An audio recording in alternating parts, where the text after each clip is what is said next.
Education is changing faster than ever. We can't ignore the research that shows instructional practices rooted in evidence lead to better outcomes for students and stronger school communities. At Educational Innovation 360, we partner with educators and leaders to elevate teaching through personalized instructional coaching, data-driven professional development, and student-centered teaching strategies. From Ed Consulting, we bring deep expertise in strategic planning, organizational transformation, and leadership development, ensuring the whole system is aligned for success, equity, and sustainable improvement. Together, our goal is simple: to support schools and districts in transforming learning so that every student and educator can flourish. Stay informed, stay innovative, stay student-centered. Subscribe to Educational Innovation 360's YouTube channel to get the latest news and updates. Hello, everyone. I'm David Johnson of Transform Ed Consulting, and we have as our guest today, Darryl Loy. Hello, Darryl. How are you? Hey, David. I'm doing well. Thanks for asking me to be here today. My pleasure. My pleasure. Darryl Loy is an independent school leader, author, speaker, and coach. Following an established and successful career in corporate finance and accounting, Darryl began his career journey in the fall of 2003 at an independent school in Fort Worth, Texas. Now, as founder of the Modern Learning Collaborative, Darryl is a strategic partner for K-12 educational leaders across the country. Over the last decades, he developed a deeper understanding of the purpose of technology in education and what his colleagues have called a refreshing perspective on learning in the modern world. As an independent school leadership coach, he is dedicated to empowering leaders to reimagine their institution in light of the modern world and to equip and activate the next generation for success. Very, very impressive. Darryl, how did you make the transition from the corporate world, let's say, to education? That's an interesting story. Great place to start, David. It wasn't necessarily by choice. So I was working in telecom at this point in my career. I'd spent a number of years for a large telecom company that no one today will recognize, but you might, MCI Telecommunications. I do remember that. Yeah. Mm-hmm. So I was there for a number of years, and the vice president that I worked for went over to an internet startup company, a company that provided wireless broadband. And remember, this was early 2000s, so it's going to sound silly by today's standards. But yeah, we were putting up towers in major cities around the country and providing wireless broadband. And that worked out well for a couple of years and then ran out of money, as many startups do. It's humorous now, the story, and I'll tell you, it wasn't so humorous then, but it was summer of 2003.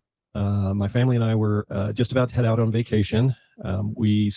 Historically, we spent a weekend on a beach in Florida, and we would leave on a Friday night. We'd drive. All right, we had 2 young boys at the time, and they would sleep the whole way. We'd get there Saturday, wake up, and we spend a whole week on the beach. So I go into work on Friday at this telecom or this internet startup company, and the boss calls me into his office and says, "I know you're on vacation next week. Here's the deal. Don't bother coming back. We're shutting it down. We're just out of money." And so yeah, so that's how I was kind of forced to look at some new options. The school was really not on my horizon at the time. Well, you must have had some attraction to it. Something drew you to it. Something special about education that made you look at it. Well, yes. My father-in-law and mother-in-law both were in education their entire lives, and so I'd been around it for quite a while. But here's what happened, actually. I told myself and my wife, I said, let's go ahead and go on vacation. We've spent the money already, and I'm not going to worry about a job. So we went on, we got to Florida, we started the vacation. Well, my not worrying about the job lasted about 2 days.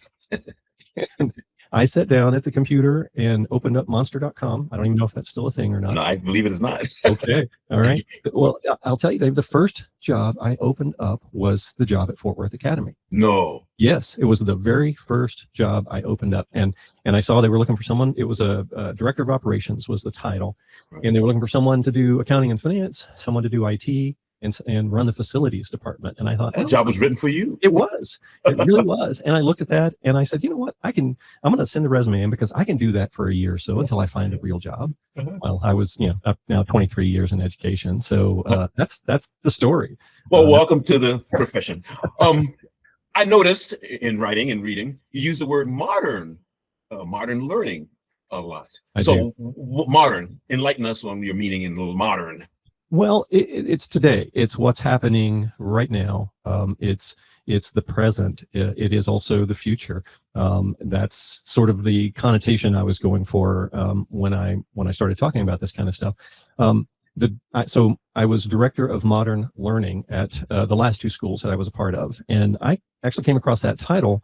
Another good friend of mine at another school here in the Metroplex had that title a number of years before I did, and the minute I saw it, I thought, I want that title. I don't know what it means necessarily, but I want that title. But so I spent, a long time sort of formulating in my brain exactly what that meant. Right. But yeah, that's it. It's all about what's happening in the world today and what we should be looking at for the future.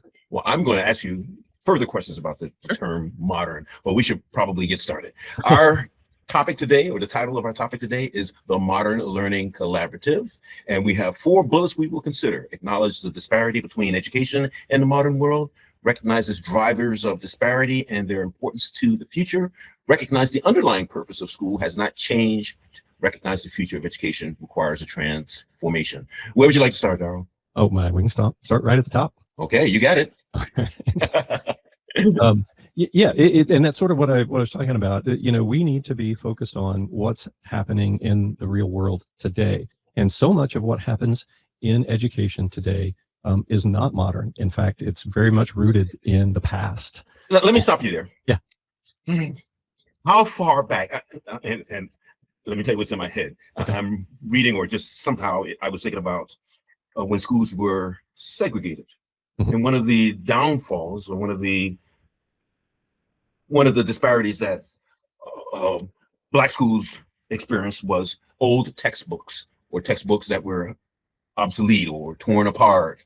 And I would say that's an example of staying right in the same place, or even going backward when it comes to learning. So Absolutely. when you say the disparity between education and the modern world, which disparity do you mean, and how far back would that disparity go? Well, it would surprise you, I think, David. I've done a fair amount of research in this area. I've got a funny story that will sort of demonstrate some of this, at least the very tip end of it, if you will. Back in, I think it was late 2007, there was an edition of Time magazine. And this edition was completely devoted to education. If you remember back then, the big deal was 21st century education. That was the buzzword. Everybody was talking about it. So Time decided to devote an entire magazine edition to that. And the cover had a desk with an apple on it, ironically. And it was all about how to build, a student for the 20th century. And inside that, one of the articles was about how to bring your school out of the 20th century. And they talked about what the authors referred to as a dark little joke amongst educators. And it went like this. They said, if Rip Van Winkle woke up from his 100-year slumber, you remember this? He wouldn't recognize anything about the modern world except for schools, because very little had changed. 100 years ago, kids were in desks lined up, facing forward. There was an adult standing up there pointing at a board and talking to the kids. And that happens today in school. And that's just one minor example of the disparity. So education is at least Rip Van Winkle old, but it's worse. It's worse, David. Well, I have another little tidbit for you. Yeah. I also studied higher education. And one of the things we say in higher education is the reason professors lecture is because it's so efficient. And the truth is, when universities were created 500 years ago, that's what professors did. In fact, the term professor within that word is profess. And that's what professors are doing. They profess in a lecture setting. Yes. So there's an argument for maintaining what we've already. What's that expression? If it ain't broke, don't change it. If it's been working, why would you change it? Well, or I guess you want to tell us it's not working. Go ahead, Darryl. Tell us it's not working. It's not working, David. It is broken. Just take a look at the modern world around us. I mean, kids are not growing up, and I'm sort of getting into the second bullet point, but the kids are not growing up today and going off and working in the field. They're not growing up and going working in a factory. They're not even growing up and going to work in a modern office environment that we would be used to from the 80s and 90s. They're not doing that. It's the gig economy. They're growing up and going into collaborative workspaces. They're using digital tools and doing creation, and that's a huge part of what they're doing. And if we're not teaching that in schools, we're not preparing the kids for the realities of or success in the modern world. And that's why it is. That's why it's broken. Well, I'm going to stop you again, Darryl. Yeah. Go. Oh, I can't remember what that whole thing was called. And everyone said it's a national curriculum. No, it's not a national curriculum. And if the curriculum is not being forced on you, you can choose to. It was set up by the Association of Governors or something like that. Governors and state superintendents. Does that ring a bell? Well, Everyone thought it was a national curriculum and that the federal government was imposing it upon the states, but it was not. right. But still, to this day, people will say that's what it was because they never quite understood and it never quite took hold. Oh, I can't get the name of it right now. Yeah. Does that ring a bell to you? Well, I know there was a group of let's be honest, old white guys in the early 1800s who were referred to, I believe, as the fathers of American education reform, and it was led by a guy by the name of Horace Mann, and these are the guys that brought what they called education reform to the United States. And it was things like standardized testing. It was things like a national curriculum. It was things like grouping kids in classes by their age. And that's what we still do today. So it's not only Rip Van Winkle old, it's 1800s old. And I can go further back too. You just you have triggered a lot of thoughts, and I'm going to try to control them because otherwise we'll never get through this conversation. And I could talk for hours and hours. Yeah, I would say there's a reason some things don't change, and in someone's mind, they're working. They may not be working for everyone, which we know it after certain, and certainly the model upon which schools are built are built, yes, does no longer exist. Even the way school buildings were designed were to emulate factory settings. They look like factories. In fact, at one time when schools were being built, at one time, people argue, well, why don't we have them just like factories where they're 24-hour settings? Yes. You're wasting money if you don't have that building filled every day and every hour with students. Right. And you're exactly right. And so many people, I hear that all the time. They talk about the impression that the industrial age has on education. And as you said, all you got to do is look at the buildings. You could tell those designed and built in the 40s, 50s, 60s, they look like factories because that's essentially what they were. And that's how they were producing students and what they were producing students for, to go off and work in that factory. All right, Darryl, we might be jumping a few bullets here. That's okay. But let me present this to you. The modern world. Well, there's an expression, and you probably know this one too. If you're not moving forward, you're falling behind. Yes, sir. So if your target is the modern world, what is the modern world? And it is a moving target. And so how do you hit it and stay on it? 100%. You're absolutely right. And this is something that I have said to so many parents and so many constituents over the years. We are preparing kids for jobs that don't even exist today. The truth is, we don't know. I can tell you right now, Horace Mann and those guys in the 1800s never saw the internet coming. They never saw digital tools. They just didn't. And consequently, they didn't even try to stay current. And if we're not staying current, we're never going to prepare kids for the future. So that's the best we can do is not ban the technologies that are here to stay and that will be critical for our students to know about and understand how they work and how to use them tomorrow if we're not teaching them today. So we've got to stay current in order to even be close. What, whom, how do you credit your own success? Your own current status to be able to survive and live and operate and navigate in this world? That is a great question, David, and you should be proud. I don't know that anyone's ever asked me that question before. So that's a good one. But I honestly, I have a curious mind. I stay curious. I'm a lifelong learner. I'm not. I may be old, but I'm not old school, right? Okay. And that's the key. The minute I stop learning, everything moves on without me. And so that's what I credit that to. And I didn't learn that in school, honestly. My high school experience was pretty sad, honestly. If I had not discovered music, I was in band, and I'm a musician as well as all this other stuff. But that's what kept me coming back to school, because that's what was engaging for me. And that tells me we need to be all about engaging kids, because that's the only way we're going to keep them coming back. Yeah. I can go on, and like we said earlier, we can talk about these kinds of things forever. So we better move on. Our next bullet: recognize its drivers of disparity and their importance to the future. Right. What are drivers of disparity? And again, which disparity do you mean? Economic disparity, academic disparity, time disparity, history disparity? Let's say all of the above. And it's those digital tools. It's the collaborative work environments. It's the internet. Those are the drivers of the modern world. Those are what the future will be built on, as far as we can tell today. And those are critically important to the students and their future. Again, if we're not teaching kids how to use these tools today, we are not preparing them for the future. So those drivers are incredibly important, and it's skills as well. It's what I call the 5 C's of education. It's curiosity, it's creation, it's communication, collaboration, critical thinking. Those skills are highly important because the work our kids are going to be doing in their future is vastly different than what we're preparing them for in schools today. Darryl, I got another one for you. Okay. When I finished my doctorate, my superintendent said to me, "Now you've got your union card." Ooh.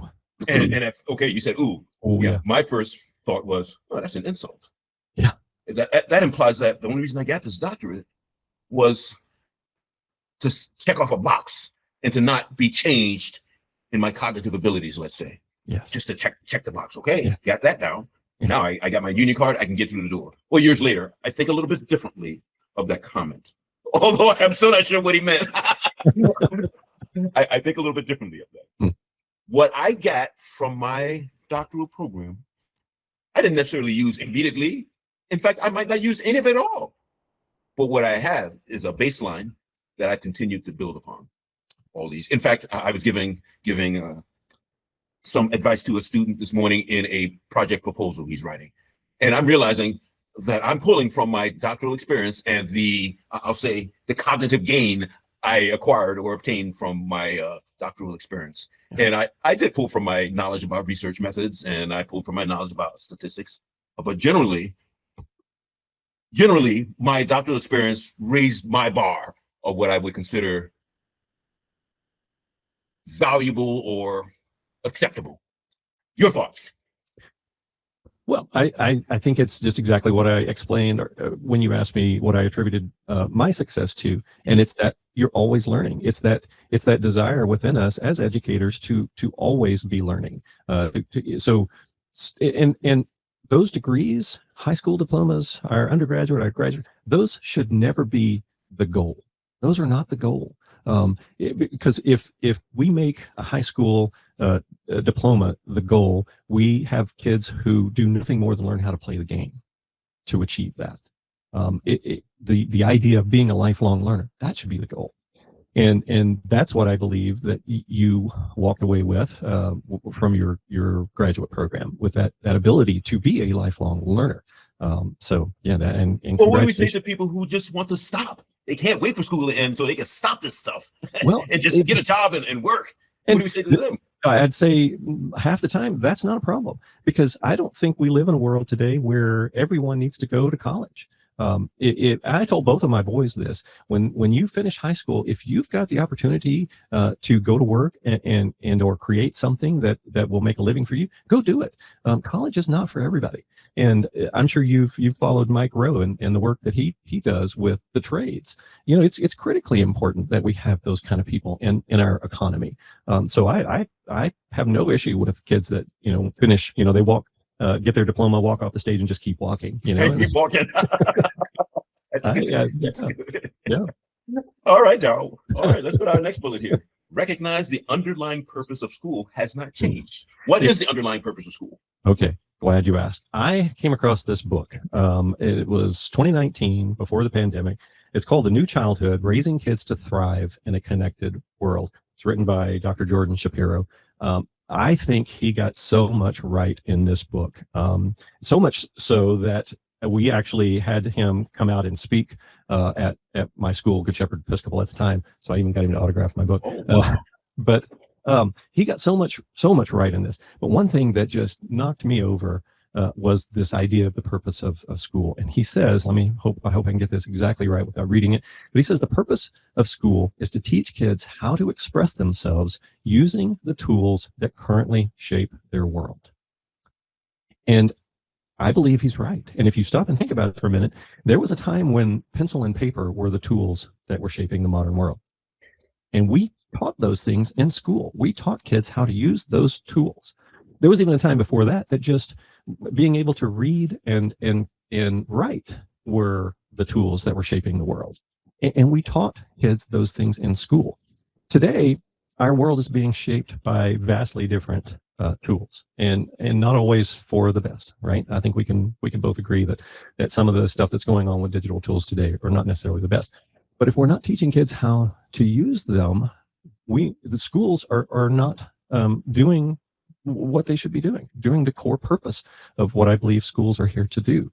And if we're not raising up kids to understand how to use these tools, we can't expect them to change the world if we're not even preparing them to live in the world. So that's was eye-opening for me from Dr. Shapiro, that really that is the underlying purpose of school, and it has been the whole time. Would you restate that quote? I will. The purpose of school is to teach kids how to express themselves using the tools that currently shape their world. Express themselves. I'm sorry. Yeah, no. Yeah. There's a part of that I'd like to delve into deeper. Sure. Yeah. Express themselves using current tools. Yes.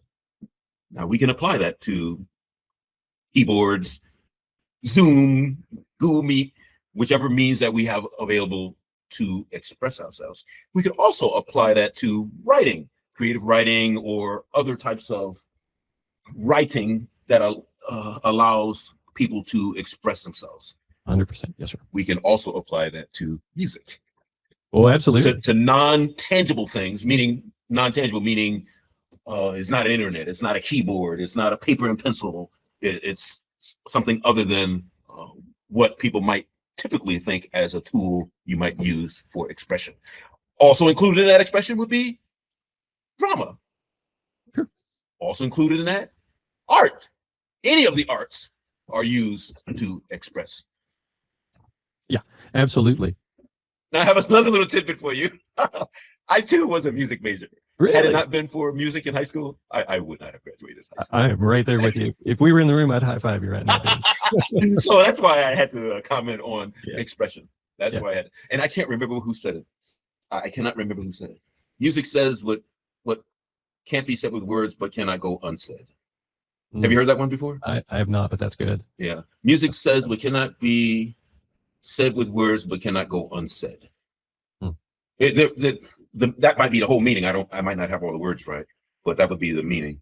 That you've got to have music because all the other means we have for expressing or communicating will still leave a hole that music can fill. Sure. I think it might have actually been and he may have stole it, but my oldest son said something to the effect that music is communication of the soul. Okay. Yeah. Okay. I mean, it does. You're exactly right. It fills a hole. And boy, you can see the power of music in just about everything. You can't go watch a movie today and feel the things that the movie producer wants you to feel without music. That's driving so much of the experience. And a lot of times people don't even realize that. And see, as the music guy, that allows me to argue for the inclusion of music in curriculum and in schools and other educational institutions, or not even beyond educational institutions. Whether it's church or wherever you worship, music is a part of that experience. It absolutely is. And I'll tie this in a little bit to my purpose. And the idea that these digital tools are really the drivers. You know, when I was and you likely, I played saxophone in high school, through junior high and high school. I also in high school picked up the bass guitar, and that's what I still play now. 40 some odd years later, my bass guitar has taken me literally around the world. Whole nother podcast. Yeah, I see a precision bass on the wall there. Yes, you may very well. Yeah. And if you could see this wall over here, you'd see about 5 or 6 more guitars. But that's a whole other podcast. But you know, when I played something on my saxophone, it was for the people who were there in the audience. Right? Those are the folks. Hopefully, my parents. You know, most likely not my siblings, but were in the audience to experience that. Today, kids can perform for the world. Oh yeah. And when I brought a piece of artwork home from my art class, my mom would stick it on the fridge, and my dad, who was a long haul trucker, maybe he would see it before it fell off. And my siblings might see it, but I'm way younger than my 3 oldest siblings. There's a whole other story there too, but but maybe they saw it or maybe not. Today, man, kids have what I like to call a digital refrigerator. They can put their work on display for the world to see, and that opens up conversations. It opens up opportunities for them to think critically and collaborate on things, and so that I kind of tie all that back together with our music experience growing up. All right, cool. Well, let's take our last bullet here. Recognize the future of education requires a transformation. Here's one for you. Yep. In fact, I've experienced this. Hmm. We might use that word transformation too liberally, meaning sometimes we might assume a transformation is needed in a particular educational setting, or any setting, let's say a job setting, a work culture setting, when it's not needed. So I say again, I believe sometimes we use that word transform too liberally. I heard a lady say once, the only person who likes change is a baby with a dirty diaper. Well, there is a lot of truth to that, man. Change is hard for lots of folks. And so my point is sometimes things don't need change. All right, go ahead, Darryl. Well, some things don't, David. Some things don't. I'm also a cyclist, a bicycler. My bicycles, by and large, they're the same as they were, 20, 30, 40, 50 years ago, right? 2 wheels, pedals, a chain, that kind of thing. So that's pretty good. Yeah, they've gotten lighter. Yeah, they've gotten faster, but ultimately it hasn't changed. And I think that's reasonable to assume that some things don't need to change. But when there's such a disparity between what's going on in education and what's going on in the world around us, things have to change. And I got this from, are you familiar with Sir Ken Robinson? No, I'm not. No, well, I'm gonna light you up here, Dave. I'm gonna open your world up. Sir Ken Robinson was and Sir, because he was knighted. He a British educator. You have got to do some research on him. He's passed now, but he has, I think, the most viewed TED Talk on the internet. Yes, absolutely. This guy, he was such an innovative individual and a futurist, if you will, when it comes to education. He talked at length about creativity in school and about how kids come to school incredibly creative little creatures, and we spend the next 12 years beating it out of them. So he tells a great story about this little girl in kindergarten, and the teacher gave them an assignment to draw something, and all the kids were drawing, and this little girl was drawing something. She was kind of covering it up, and her teacher walked over and asked, "Well, what are you drawing?" And she said, "I'm drawing a picture of God." And her teacher said, "Oh, honey, nobody knows what God looks like." And she said, "Well, they will when I get finished." So, we do. They come to us as educators as very, very creative people. So that's a great story that Ken Robinson shares. But here's the thing that I borrowed from him, and where this particular bullet is coming from. He said, education is not in need of reform. It's in need of a total transformation. I referred to Horace Mann. Those guys were called the fathers of American education reform. Right? We don't need to reform anything about education. We need to completely transform it. And he said, in order to do that, you need 3 forms of understanding. You need a critique of the way things are. You need a vision for the way things should be. And then you need some way to move from one to the other. And that's effectively what I'm talking about here. There is so much that needs to change. There's so many aspects of education that go so far back and have not changed in hundreds of years. And it's time to just, and I know we can't just scrap it all. As a head of school of an independent school, if a head of school walked in and said, "All right, we're not doing anything the way we've done it before, we're going to scrap everything and start over," he's going to lose his job.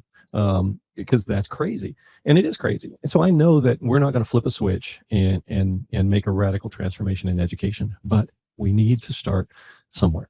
We need to recognize these things. Sorry. Have you heard that it takes 30 years for significant change to occur in schools? That would not surprise me at all. David would tell you it takes hundreds of years. Well, I have a story for you. Okay. So I'm an educator, and I was also an Air Force officer. Nice. 9/11 happened. Hmm. I got recalled. I was away for almost 10 years, and I came back and returned to schools, and stuff I was starting to do before 9/11 was just being implemented after being away for 10 years. Yeah. Yeah. I'm thinking, I didn't lose anything. I didn't lose a step. And that's sad, isn't it? That's sad, David. That's not right. Yep. That's a great story. Lose a step at all. Yeah, that's a great story. Well, this has been fun, Darryl. It's been a lot of fun talking with you. Yeah, and we could go on and on and on, but we better wrap it up. All right. So, sir, we've talked about a lot of things, and we tried our best to stay on topic. But if you could wrap this up into a cute takeaway for our audience, what would that takeaway be? Well, I think let's look at that disparity. Let's realize that the modern world has passed education by, and let's work on fixing that. As I said, the underlying purpose of school hasn't changed, but what the elements of school has or should significantly change. So that's probably my biggest takeaway at the moment. Yeah. And what would be your call to action? What would you want people to do with the information? IBM, in the early days of IBM, they came up with this slogan that just said, think. That was the slogan of IBM, and that's what they preached to their customers. Apple, when Apple came along, and actually when Steve Jobs came back to Apple, they took a dig at IBM, and they came up with a slogan that said, think different.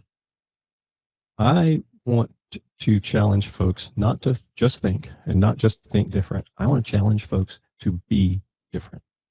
That's my call to action. Be different, and I'm here to help. I'm just like you are in the consulting work that you do. The Modern Learning Collaborative is here to help schools understand the why behind the reason that things need to change, and then ultimately how to start making those changes. So that was my next question.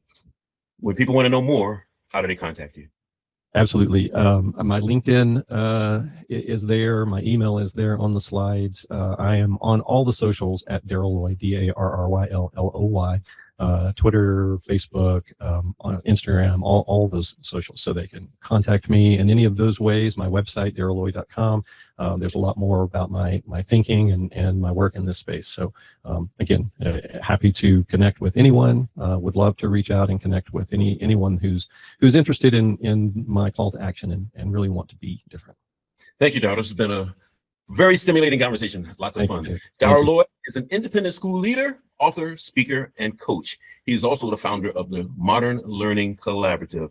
And I would be remiss if I did not give a call out to my friend and colleague, Cassandra Williams. She's the brains behind Educational Innovation 360 Degrees. And of course, I am David Johnson from Transform Ed Consulting. And I'd like to thank you for being with us today and see us next time.